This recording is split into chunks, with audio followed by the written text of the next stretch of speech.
ఓం శాంతి. ఈరోజు Murali date 22 March 2025. బాబా చెప్తున్నారు, మధురమైన పిల్లలు, మన పారలౌకిక తండ్రి ప్రపంచంలో అద్భుతమైన స్వర్గాన్ని తయారు చేస్తున్నారని, దానికి మేము యజమానులుగా అవుతామనే నష మీకు ఉండాలి. ఈరోజు ప్రశ్న: తండ్రి సాంగత్యం ద్వారా మీకు ఏ ఏ ప్రాప్తులు లభిస్తాయి? జవాబు: తండ్రి సాంగత్యంలో మనము ముక్తి జీవన్ముక్తికి అధికారులుగా అవుతాము. వారి సాంగత్యం ఆవలి తీరానికి తీసుకెళ్తుంది. బాబా మనల్ని తన వారిగా చేసుకుని ఆస్తికులుగా, త్రికాలదర్శులుగా చేస్తారు. మనం రచయిత రచనల ఆది మధ్యాంతాలను తెలుసుకుంటాము. పాట: ఓపిక పట్టు మనసా. ఓం శాంతి. ఈ మాట ఎవరంటున్నారు? తండ్రి తన పిల్లలతో అంటున్నారు. పిల్లలందరికీ చెప్తారు, ఎందుకంటే అందరూ దుఃఖంలో, అసహనంతో, అధైర్యంగా ఉన్నారు. దుఃఖం నుండి ముక్తం చేయమని, సుఖానికి దారి చూపించమని తండ్రిని స్మృతి చేస్తారు. ఇప్పుడు మనుషులకు, అందులో ముఖ్యంగా భారతవాసులైన మనం చాలా సుఖంగా ఉండేవారమని తెలియదు. భారతదేశం అతి ప్రాచీనమైన, అద్భుతమైన దేశంగా ఉండేది. ప్రపంచంలోని అద్భుతమని అంటారు కదా. ఇక్కడ మాయారాజ్యంలో 7 అద్భుతాలు అని మహిమ చేస్తారు. అవి స్థూలంగా కనిపించే అద్భుతాలు.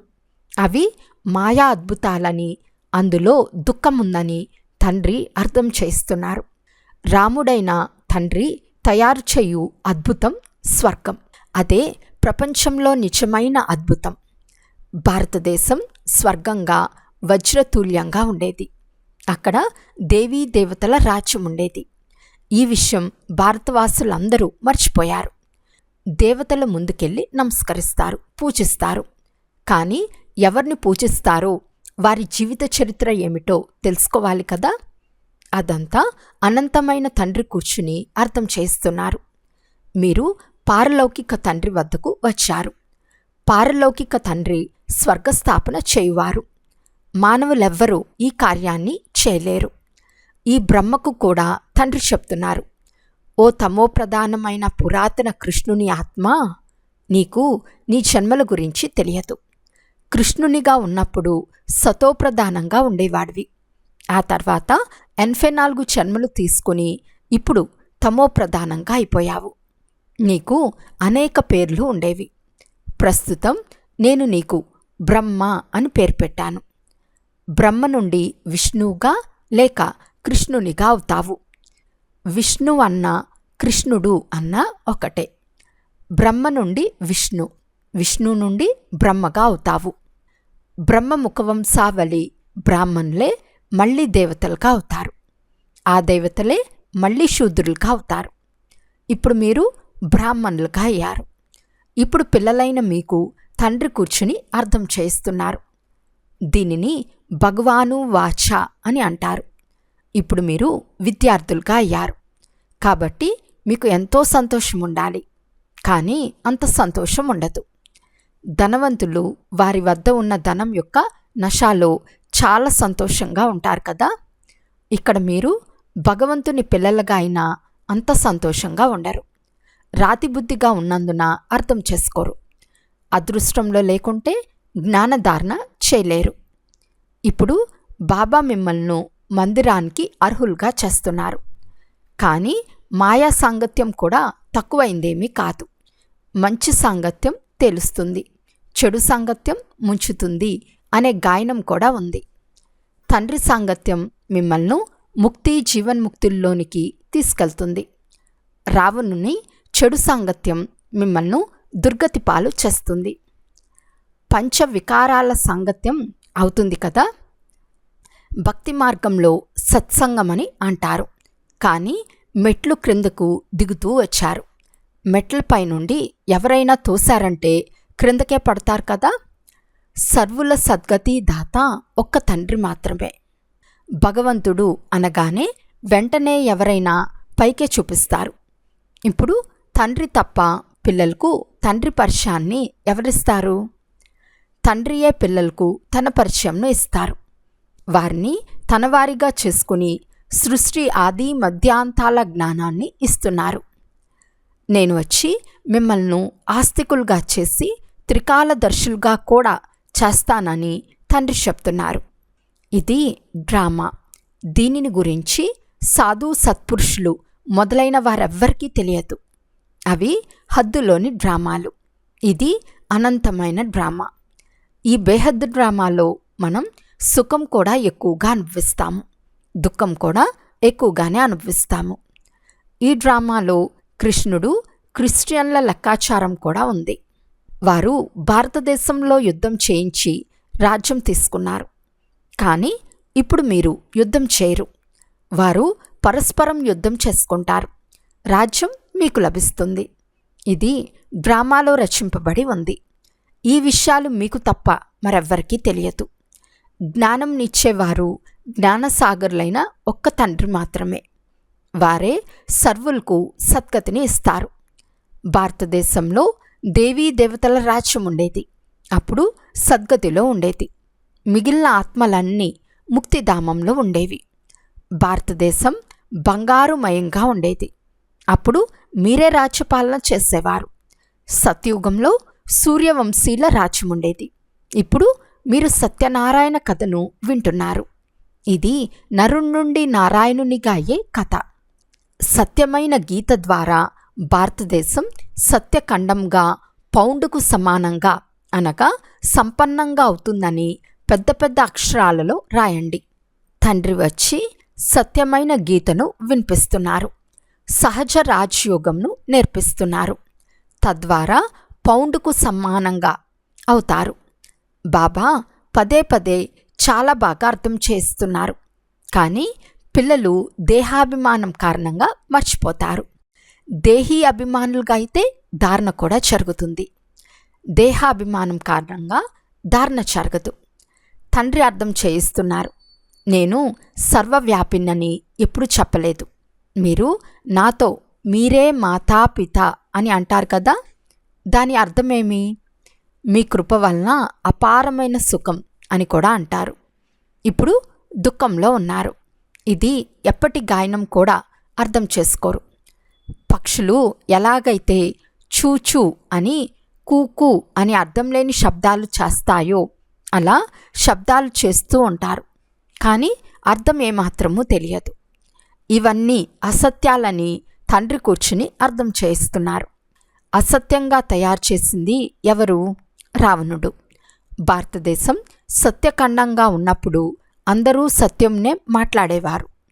దొంగతనము, మోసము మొదలైనవేవి ఉండేవి కావు. ఇక్కడ దొంగతనాలు మొదలైనవి చేస్తూనే ఉన్నారు. ఈ ప్రపంచంలో మోసమే మోసముంది. దీనిని పాప ప్రపంచం, దుఃఖ ప్రపంచమని అంటారు. సత్యుగంను సుఖమయ ప్రపంచమని అంటారు. ఇది వికారి వైశ్యాలయము, సత్యుగము శివాలయము. తండ్రి కూర్చుని ఎంతో మంచి రీతిగా వివరిస్తున్నారు. బ్రహ్మకుమారి ఈశ్వర్య విశ్వవిద్యాలయం అనే పేరు కూడా ఎంత బాగుంది. ఇప్పుడు తండ్రి వచ్చి తెలివిగలవారిగా చేస్తున్నారు. ఈ వికారాలను జయిస్తే మీరు జగజ్జీతులుగా అవుతారని చెప్తున్నారు. ఈ కామమే మహాశత్రువు. మీరు వచ్చి మమ్మల్ని దేవీ దేవతలుగా తయారు చేయమని పిల్లలు పిలుస్తారు. తండ్రి యథార్థ మహిమ పిల్లలైన మీకు మాత్రమే తెలుసు. మనుషులకు తండ్రి ఎవరో తెలియదు. తండ్రి మహిమ కూడా తెలియదు. వారు ప్రేమ సాగర్లని మీకు తెలుసు. తండ్రి వినిపించే జ్ఞానమే వారు చూపించే ప్రేమ. టీచర్ విద్యార్థులను చదివిస్తారు. దాని ద్వారా విద్యార్థులు ఎంత గొప్పగా తయారవుతారు. పిల్లలైన మీరు కూడా తండ్రి సమానంగా ప్రేమ సాగరులుగా అవ్వాలి. ఎవరు వచ్చినా ప్రీతిగా అర్థం చేయించాలి. మీరు కూడా ఒకరినొకరు ప్రేమించండి తండ్రి చెప్తున్నారు. ఎవరికైనా తండ్రి పరిచయంను ఇవ్వటమే నెంబర్ 1 ప్రేమ. మీరు గుప్తదానం చేస్తారు. ఒకరిపై ఒకరికి ద్వేషం కూడా ఉండరాదు. లేకుంటే మీరు శిక్షలు అనుభవించవలసి వస్తుంది. ఎవరినైనా తిరస్కరిస్తే మీరు శిక్షలు అనుభవిస్తారు. ఎప్పుడూ ఎవరిపైన ద్వేషం ఉండరాదు, ఎవరిని తిరస్కరించరాదు. దేహాభిమానంలోకి వచ్చినందున పతితులైపోయారు. తండ్రి దేహీ అభిమానులుగా తయారు చేస్తారు. దాని ద్వారా మీరు పవిత్రంగా అవుతారు. ఇప్పుడు 84 జన్మల చక్రం పూర్తయిందని అందరికీ అర్థం చేయించండి. సూర్యవంశంలోని మహారాజ మహారాణులే మళ్ళీ 84 జన్మలు తీసుకుని క్రిందకు దిగుతూ దిగుతూ క్రింద పడ్డారు. ఇప్పుడు తండ్రి మళ్ళీ మహారాజా మహారాణులుగా చేస్తున్నారు. తండ్రి కేవలం నన్నొక్కరినే స్మృతి చేస్తే పావనమవుతారు అని చెప్తున్నారు.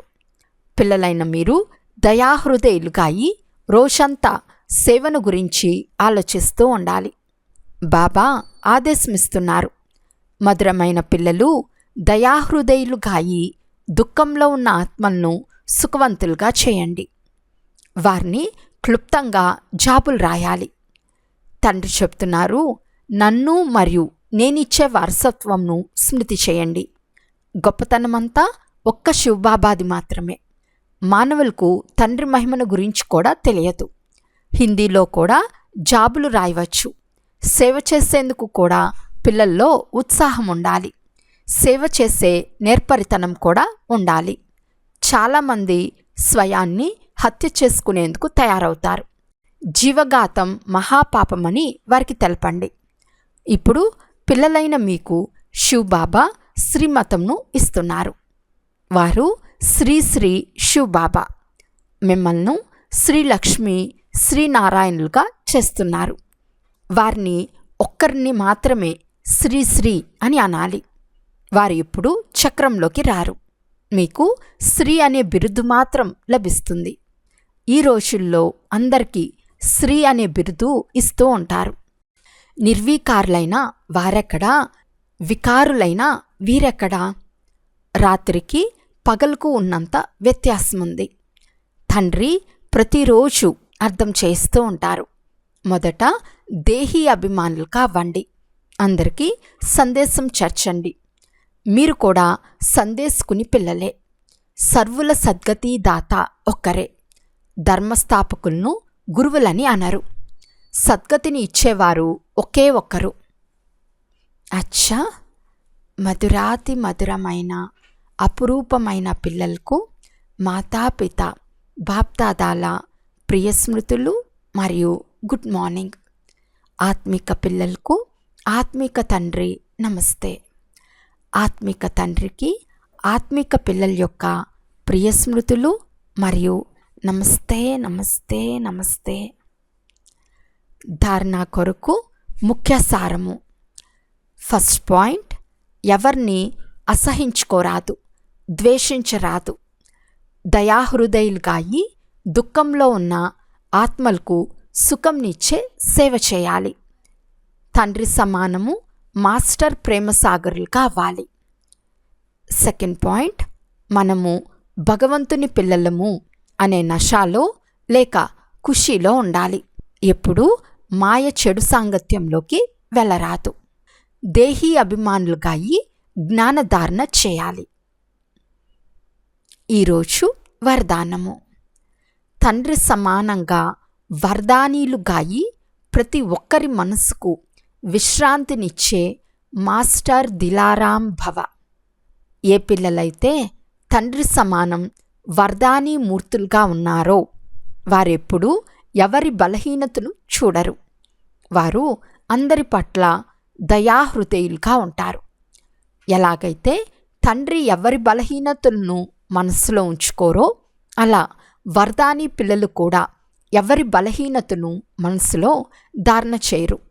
వారు ప్రతి ఒక్కరి మనసుకు విశ్రాంతినిచ్చే మాస్టర్ దిలారాంగా ఉంటారు. అందువలన సాతీలు కానీ లేక ప్రజలు కానీ అందరూ వారి గుణాలను మహిమ చేస్తారు. అందరి నుండి వీరు సదా మా స్నేహిలు, సహయోగులు అనే ఆశీర్వాదాలు వెలువడతాయి. స్లోగన్. సంగం యుగంలో ఎవరైతే సదా చింతలేని చక్రవర్తులుగా ఉంటారో వారు శ్రేష్టమైన ఆత్మలు. అవ్యక్త సూచన: సత్యత మరియు సభ్యతారూపి కల్చర్ను సొంతం చేసుకోండి.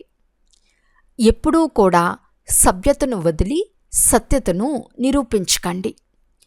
సభ్యతకు గుర్తు నిరహంకారిత. ఈ నిరహంకారిత నిర్మాణ కార్యంను సహజం చేస్తుంది. ఎంతవరకు నిరహంకారిగా అవ్వరో అంతవరకు నిర్మాణం చేయలేరు. జ్ఞానం యొక్క శక్తి శాంతి మరియు ప్రేమ. అజ్ఞాన శక్తి అయిన క్రోధాన్ని చాలా మంచి రీతిగా మీ సంస్కారంగా చేసుకున్నారు. అంతేకాక ఉపయోగిస్తూ కూడా ఉంటారు. తర్వాత క్షమాపణ కూడా తీసుకుంటూ ఉంటారు. ఇలా ఇప్పుడు ప్రతి గుణాన్ని, ప్రతి జ్ఞాన విషయాన్ని సంస్కార రూపంలో తయారు చేసుకుంటే సభ్యత వస్తూ ఉంటుంది. మాతేశ్వరి గారి అమూల్యమైన మహావాక్యాలు. పిల్లలైన జ్ఞానయుక్త ఆత్మల ద్వారా తప్పు జరిగితే 100 రెట్లు దండన లభిస్తుంది. ఈ అవినాశి జ్ఞాన యజ్ఞంలోకి వచ్చి సాక్షాత్ పరమాత్ముని చేయి పట్టుకుని మళ్ళీ కారణ అకారణం వలన ఏదైనా వికర్మ జరిగితే అందుకు శిక్ష చాలా భారీగా ఉంటుంది. ఎలాగైతే జ్ఞానం తీసుకున్నందున 100 రెట్లు లాభం ఉంటుందో అలా జ్ఞానం తీసుకుంటూ ఏదైనా తప్పు జరిగితే 100 రెట్లు దండన కూడా ఉంటుంది. అందువలన చాలా అప్రమత్తంగా ఉండాలి. తప్పులు చేస్తూ ఉంటే బలహీనమవుతూ ఉంటారు. అందువలన చిన్న పెద్ద తప్పులను గమనిస్తూ ఉండండి. ఆ తర్వాత ఆ తప్పు జరగకుండా చెక్ చేసుకుంటూ నడవండి. తెలివిగల పెద్ద మనుషులు చెడు పని చేస్తే వారికి శిక్ష పెద్దదిగా ఉంటుంది. అదే క్రింద పడిన నీచమైన మనుషులు తప్పు చేస్తే వారికి అంత పెద్ద శిక్ష ఉండదు. అలా మీరు కూడా పరమాత్ముని పిల్లలు అని అనబడతారు. కనుక మీరు ఎంత దైవీ గుణాలు ధారణ చేయాలి? సత్యమైన తండ్రి వద్దకు వచ్చారు కనుక సత్యంగా ఉండాలి. జనులు పరమ సర్వజ్ఞుడు అంటారు. సర్వజ్ఞుడు అంటే అందరి మనసులు తెలిసినవాడని అర్థం కాదు. కానీ సృష్టి రచన యొక్క ఆది మధ్య అంతములు తెలిసినవారు. రచయిత అయిన పరమాత్మ పాలనకర్త మరియు సంహారకర్త అని అంటే పరమాత్మయే జన్మిస్తాడు, తినిపిస్తాడు, సంహరిస్తాడని అర్థం కాదు. భగవంతుడు అలా చేయరు. మనుషులు తమ కర్మల లెక్కాచారం ద్వారా జన్మిస్తారు. అనగా పరమాత్ముడు కూర్చుని వారి మంచి సంకల్పాలను, చెడు సంకల్పాలను తెలుసుకుంటాడని కాదు. అజ్ఞానుల మనసులో ఏ సంకల్పాలు నడుస్తూ ఉంటాయో వారికి తెలుసు. వారిలో రోజంతా మాయవీ సంకల్పాలు నడుస్తూ ఉంటాయని, జ్ఞానుల్లో శుద్ధ సంకల్పాలు నడుస్తూ ఉంటాయని వారికి తెలుసు. అంతేగాని వారు కూర్చుని ఒక్కొక్క సంకల్పాన్ని తెలుసుకోరు. ఇప్పుడు అందరి ఆత్మలు దుర్గతికి చేరుకున్నాయని, వారికి సద్గతి ఎలా జరుగుతుందో సర్వజ్ఞుడైన పరమాత్మకు తెలుసు. ఇప్పుడు మనుషులు ఎవరైతే కర్మభ్రష్టులుగా అయ్యారో వారికి శ్రేష్ఠ కర్మలు నేర్పించి వారిని కర్మబంధనం నుండి విడుదల చేయించటం పరమాత్మకు తెలుసు. నన్ను గురించిన, నా రచన గురించిన ఆది మధ్య అంతముల జ్ఞానమంతా నాకు తెలుసు. ఆ జ్ఞానాన్ని పిల్లలైన మీకు ఇస్తున్నాను. ఇప్పుడు పిల్లలైన మీరు నిరంతరం ఆ తండ్రి స్మృతిలో ఉండాలి. అప్పుడే అన్ని పాపాల నుండి ముక్తులుగా అవుతారు. అనగా అమర్లోకంలోకి వెళ్తారు. ఇవన్నీ తెలిసిన వారు కనుక వారిని జానీ జానన్హార్ అంటే సర్వజ్ఞుడు అని అంటారు. అచ్చా, ఓం శాంతి.